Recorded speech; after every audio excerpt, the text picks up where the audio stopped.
assume that we'll have just the 7 or 8. So I'm going to give you 3 minutes, Stacy. So yeah, I'll be quick. I don't have any images to share on my computer, but I am going to be sharing, pulling it up if anyone can see that. So Ian successfully got me into VistaScreen, which is a post-war British company that made stereo views for the public. Their topics are generally British-based, and there's a sort of innocence coming out of World War II from there. There's a lot of historic houses, a lot of views for children, and a lot of also cheesecake nudes, which I like. But I chose this one today, Portmeirion, which was a set that could only be bought at this Welsh resort town, and I chose it. I'm just gonna put some of the images up, mainly because I didn't know this until Ian bought them. But does anyone recognize these from British TV? The Prisoner. Yep, this is where the village was. They used it to film the village, and I did not know that the entire town had been used as the site of the village, and I just think it's really cool. Unfortunately, I don't have the images, so I just have to hold them. And I love The Prisoner. I love 60s. There's 10 images, and I just think they're really neat.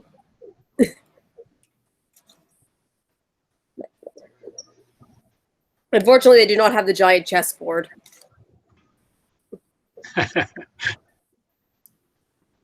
And I will interject that I once ran into Patrick McGowan at the post office where I used to live. That's great. Wow. So that's what I got. And I just, so this obviously predates the show. Hey, where's the bubble? Yeah. Stace, the chessboard, yes. The chessboard was created for the show. I figured, but I thought it was neat. But I just like that they used an actual town for it. And so this was only be bought in the gift shop at Portmeirion if you visited in the 1950s. Cool. So that's basically it. I like these little touristy post-war, collectibles. And we have a ton of them. All right. Thank you, Stacy. Next is Ian. Okay, so my show and tell today, I'm going to leave the showing for the end and tell first. As many of you know, my dear friend and collecting partner Doug Jordan passed away in January, and I was fortunate to spend the week prior to his passing with him as he was handing me what was then the Boyd Jordan and is now the Boyd Jordan Ference collection of Great War stereography. Now, me and Doug had a long history of pranking each other, which included things like me lifting his spirits when he had a bad day by saying that I'd actually found evidence of an extant copy, and it was on its way, in fact, of the 36-card Negro set from Keystone Great which War is rumored, but we pranked each other all the time. So when I got down there, Doug informed me that I was receiving his library as well as his stereo view library, but that there was one book on the bookshelf that I was not allowed to look at. So I'm sitting here thinking, well, what could this be? It was turned on its side, so I couldn't see the spine, and I, of course, didn't cheat and look ahead. And then a whole bunch of stuff happened, and basically there was a contest over the will. And I don't want to get too much into it, but it looked like I might not be getting the collection for a while. I forgot completely about this. Finally, though, I did get the collection, started unboxing books, and found out what this secret treasure was.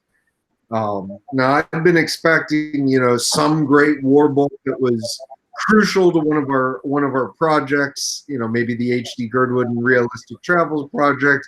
But in fact, the book that Doug had used his walker to get in there and turn on its side prior to my arrival was Playing favorites, the musical fabric of small towns.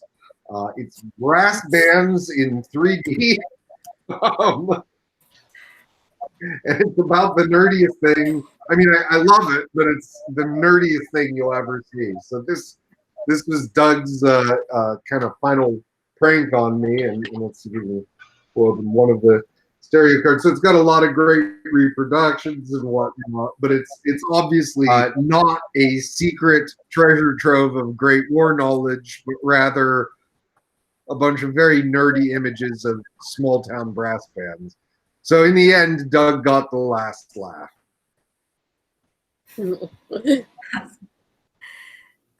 Thank you, Ian, for that. That looks like a great book. I would love to see that in person. It's fun. Next is Gordon. Okay. Hello, everyone. Well, I thought maybe let's see. I thought maybe I would sacrifice the more creative thing I was going to share just to show you something related to David Kay's great presentation there. It's and it relates to choosing the convergence point of an anaglyph as let's see, as he touched upon. But let's see, to do this, I will need to share. So let's see here if this will work.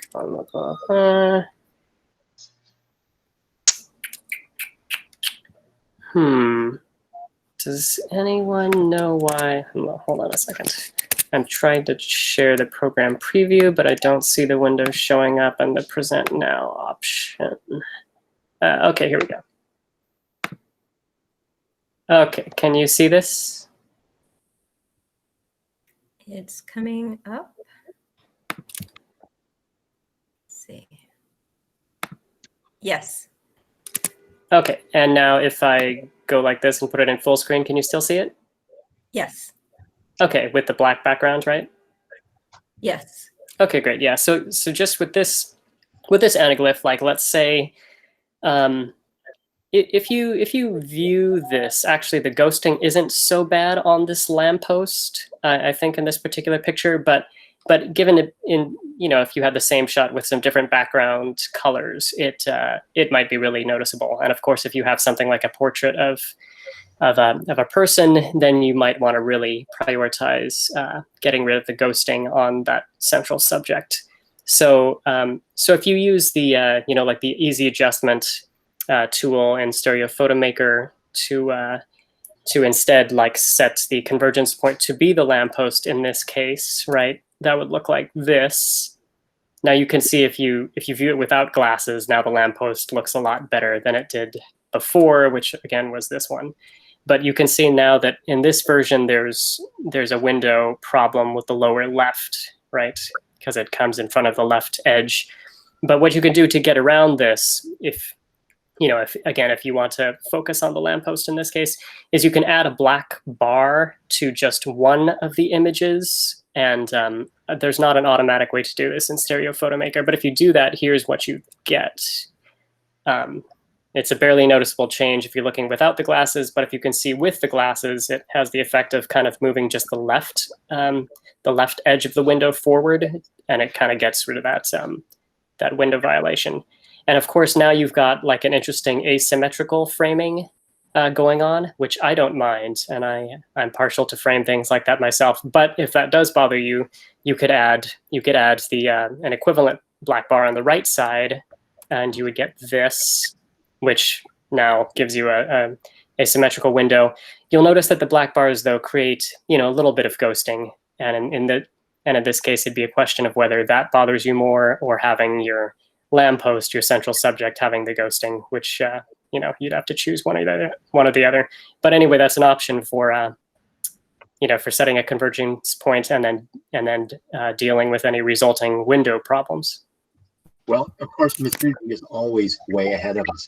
He has that feature called floating window built in SPM, not for doing it on one side, but for doing it symmetrically so that you can make an anaglyph in which the window is not at the plane of the screen or the paper or whatever. It's pulled forward, that allowing you to do exactly this, converge your subject or whatever is ghosting, and then somehow to make the window not in the plane of the screen. It's a little tricky to use.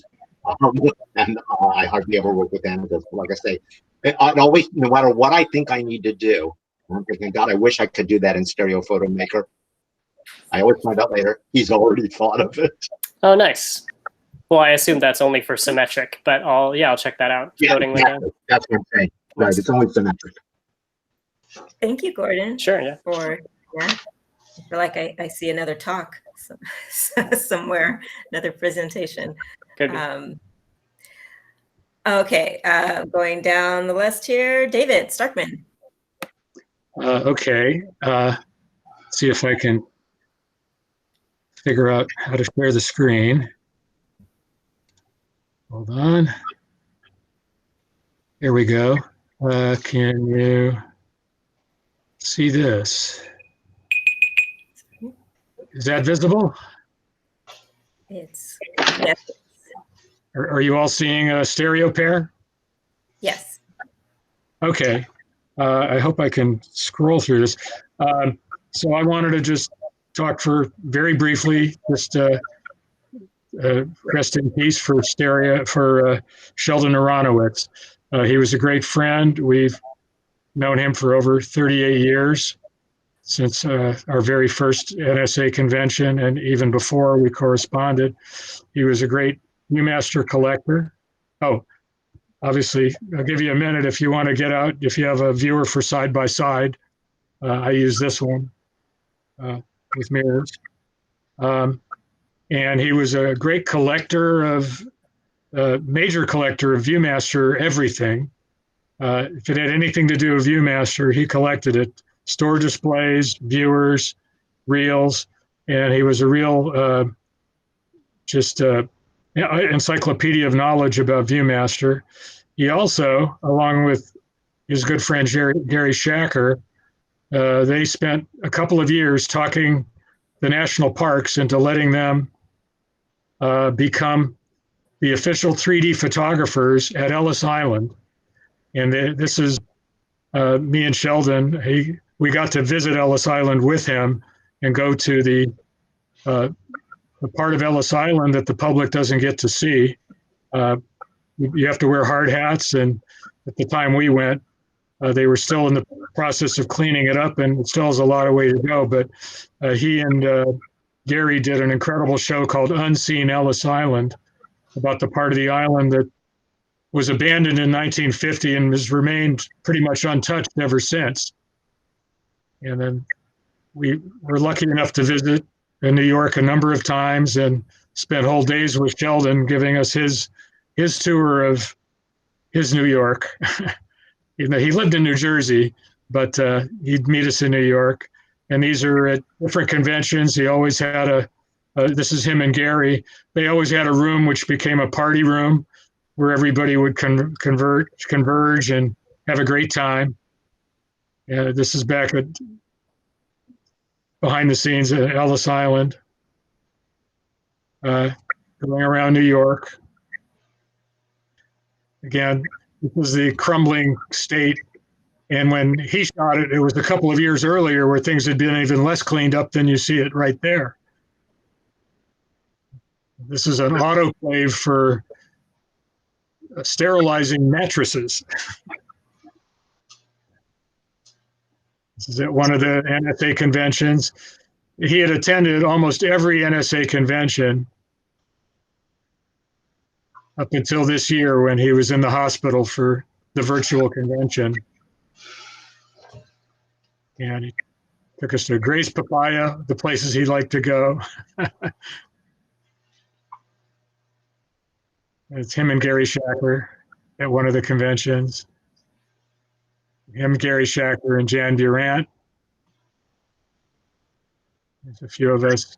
Greg Dinkins was originally president of the New York Stereo Club until he moved away. That's Greg Dinkins on the left. And if any of you know Peter Sinclair, that's Peter Sinclair on the far side of Sheldon, Jan Durant, and Peter Sinclair. And Sheldon at a table. And we even went on the carousel in Central Park with him. So that's my little photo tribute to Sheldon.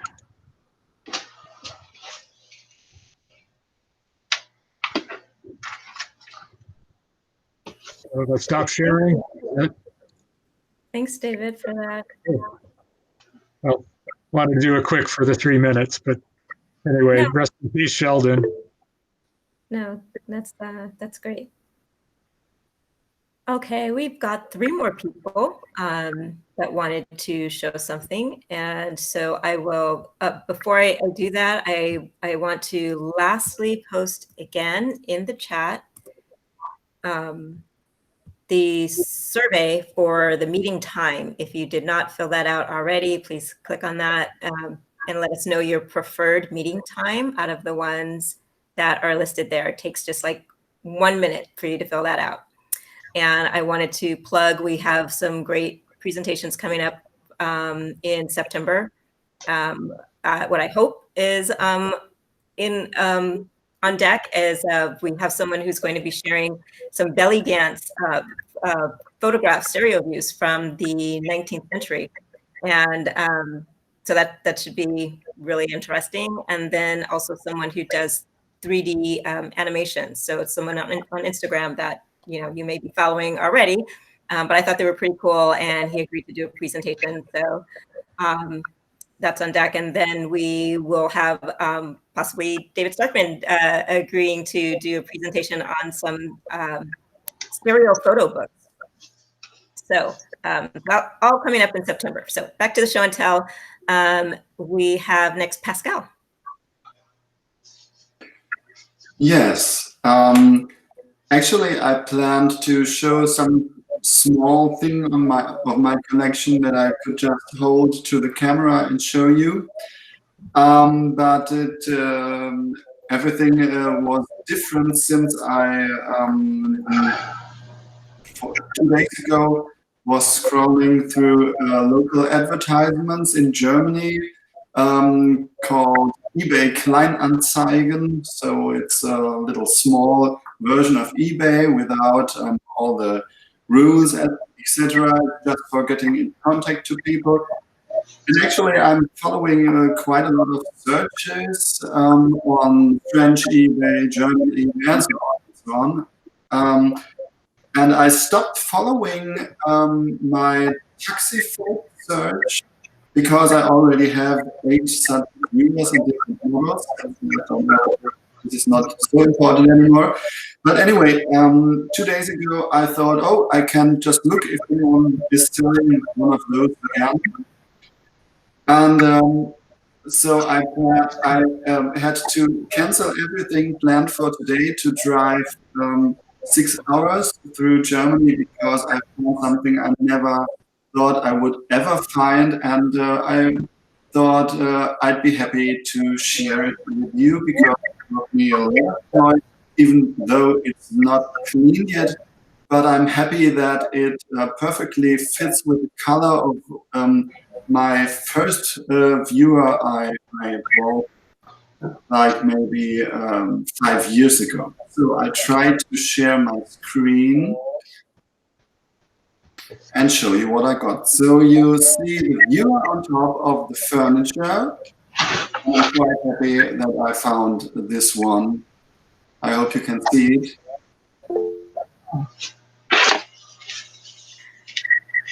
So I also tried to make some quick camera views so you can see it in 3D.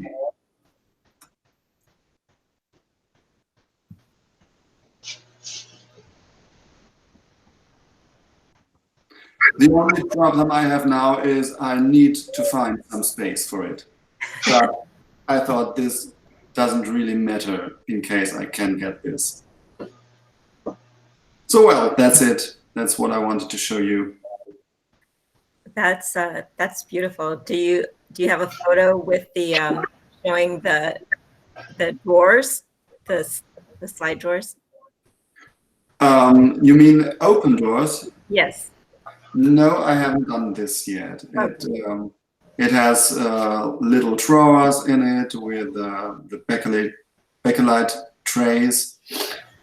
Yeah, I think I will upload some of those later on Instagram on the stereo side. Yeah. I've never seen. But I have to do it first. I've never seen the double bass version of the table. Usually just the single column. Me neither. I just saw it in a catalog, but I obviously immediately recognized what it is as I saw it on the local advertisements. That's wonderful. Thanks. Did it come with any glass views inside?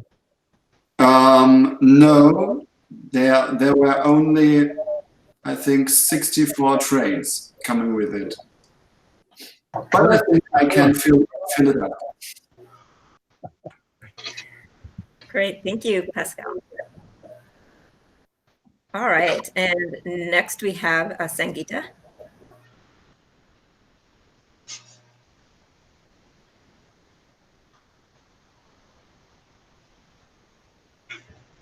I want to share my screen. I think maybe 5 or 6 of you saw this at the LA Club meeting, but I thought it was worth sharing briefly. I'll just share my entire screen. So can you guys see this PowerPoint? Nope. No, not yet. Not yet. No? Nope. No. No. Let me try to share again. Select window or screen.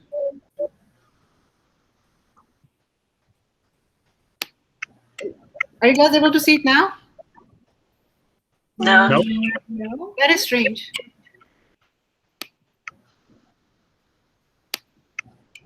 Let's try again. Yep. Okay.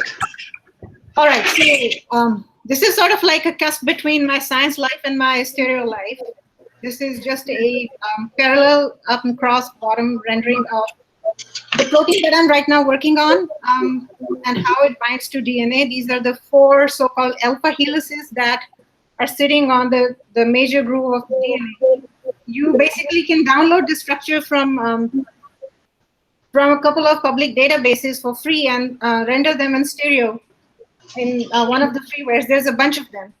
Typically, the view is in a rotation mode, so this structure, you can rotate it on any of these axes and then grab individual frames. You can specify the degree of deviation and make stereo pairs for projection like this. So that's what a lot of us did in the undergrad. Whoever took structural biology, this was one of the scientific things, but a lot of the structures were predicted. Now they're actually known from the protein structure. So yeah, that's what I wanted to share. Cool. Nice. Thank you for sharing. And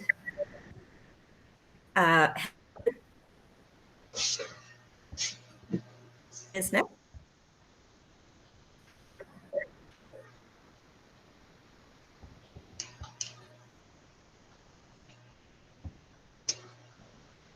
Did we lose Helen somewhere? Oh no, there you are. Oh, yes, right. You froze. I couldn't hear what you were saying. Okay. Right. I've just got one image to show you, Okay. and it's one I took last year.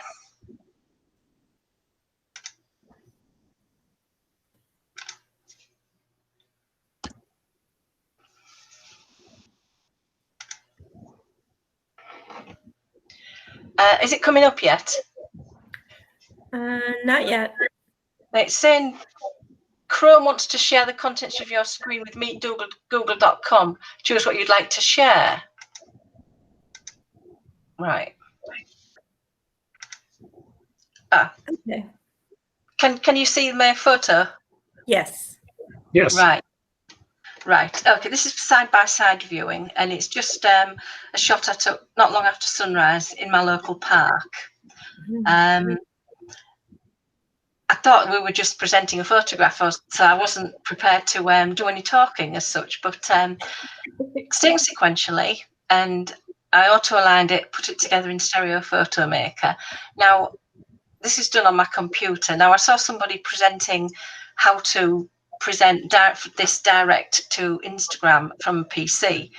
I don't do that. I use an iPad. I just put this image into Dropbox, and then I pick it up from Dropbox on my iPad and put it onto Instagram that way, which I find is quite quick. But going back to the image, I like to shoot rays of light and sunrise and sunset times, which gets some really beautiful lighting, especially in late summer, which this one was taken. That's it, really. Nice. That is so beautiful. Thank you. Where is that taken? Like what city? It's in the city where I live is called Kingston upon Hull, and it's in the northeast of England. And that's where it is. Yeah.